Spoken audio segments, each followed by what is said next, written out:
The Fave I Crave. Storm of the Century, 1999. Give me what I want and I'll go away. This movie should never go away. It is one of the greatest Stephen King's adaptations of a book you're ever going to see on screen. It says made-for-television movie here. I wish I saw it back in 99. It was released on TV, but I didn't get the sweet honor. But I got the honor here to see it over and over and over again. I saw this on DVD too in a laundromat about like a couple years ago. Didn't pick it up. I should have.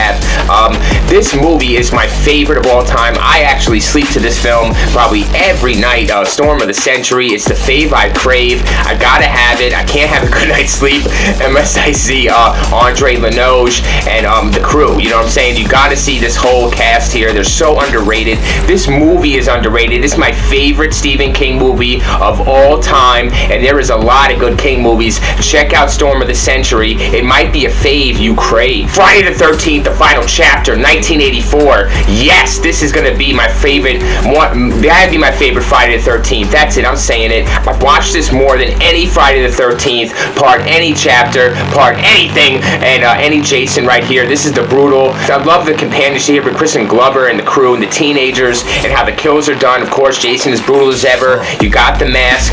You got it all here. Right in the beginning, they twist the guy's head off. It's so good. And the screams and the yells and just the visceral Jason here. And the final chapter, calling it that. It feels like that in 84. Like they're going to end the genre here, right here. They're going to end this, big-ass franchise on a boom. And they really do if they did. Of course, they don't. They go on. But I'm telling you, I've watched this more and more. This is probably one of the Final 13s I've watched besides part 6.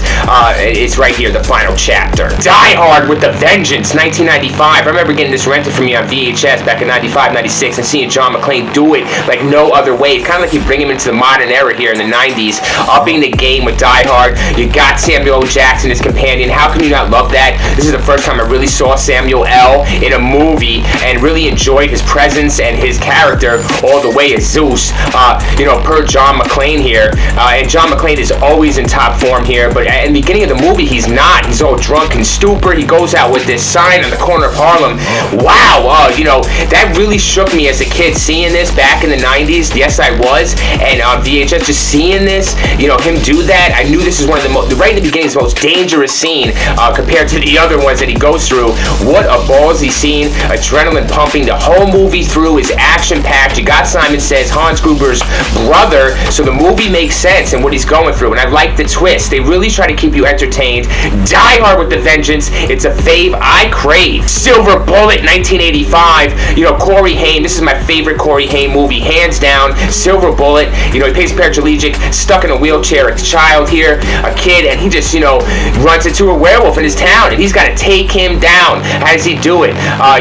He's disabled. He's got a disability, guys. He's at a disadvantage with those words, the disses, right? But he doesn't get dissed. He gets the wolf in the end, and Silver Bullets him, convinces his uncle Gary Busey in here as well. Gotta love Gary. He's an uncle you always want. This is another Stephen King movie, of course, an adaptation of a book, not a full-on, remake of a book. It's just its own thing here, and I love how they do it. Check this movie out if you haven't. It just might turn into a fave. You end up to crave. Gladiator 2000. Yes, this is a fave I crave. I remember seeing this so back in 2000, and just remembering wanting to see it every year, every moment. Remember they played it on TV for the first time too, a couple years later or a year later. They wanted to get it on there. I remember watching it over and over. You got communist Joaquin Phoenix. What a memorable performance. People praise Crowe, no doubt about it. Russell Crowe is the main, actor here, but wow, Joaquin should have won something for this role as communist. I think it's one of his greatest roles ever, his most underrated role. Gladiator, one of the greatest action dramas of all time, stories ever told, is Gladiator. That's hands down, the script, the story, everything behind this film. Ridley Scott, you got it all.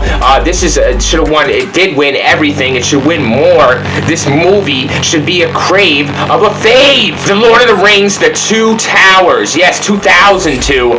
We gotta go with The Lord of the Rings, The Two Towers. My favorite Lord of the Rings anything, even when it comes to The Hobbit or it comes to Lord of the Rings trilogies, the originals. This is it. The Two Towers, the sequel to Fellowship, 2002.